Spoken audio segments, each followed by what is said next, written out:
You bow your head to no one. Not really. Maybe a boss, maybe a judge, but nobody rules you by birthright alone. For most of human history, that would have sounded insane.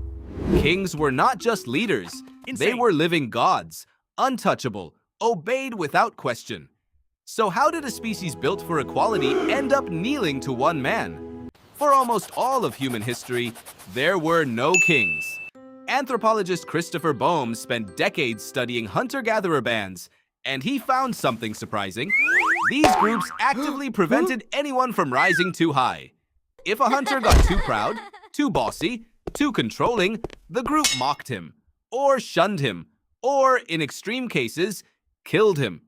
This wasn't chaos, it was a system. Egalitarianism, enforced on purpose, by everyone, all the time. For 200,000 years, humans lived like this.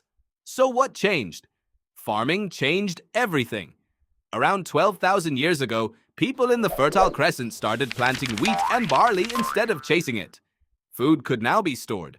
Surplus appeared for the first time. And surplus creates a question no hunter-gatherer band ever had to answer. Who controls the extra grain? Archaeologist Kent Flannery studied early villages in the Near East and Mesoamerica, and he noticed a pattern. Whoever managed the surplus gained power.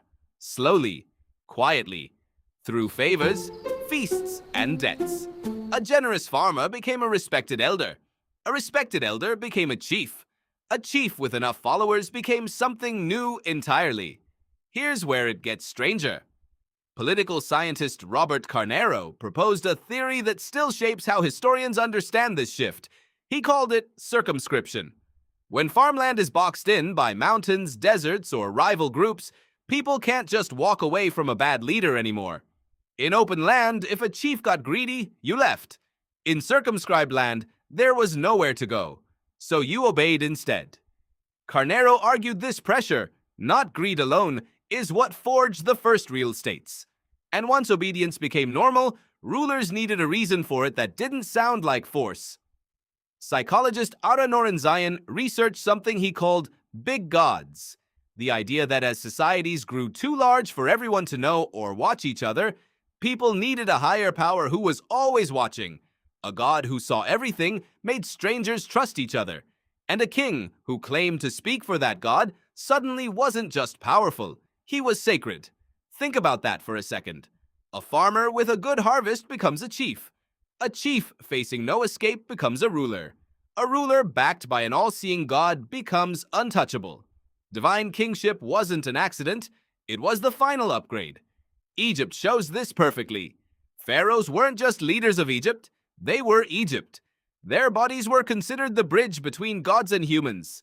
Question their rule, and you weren't committing treason. You were committing blasphemy.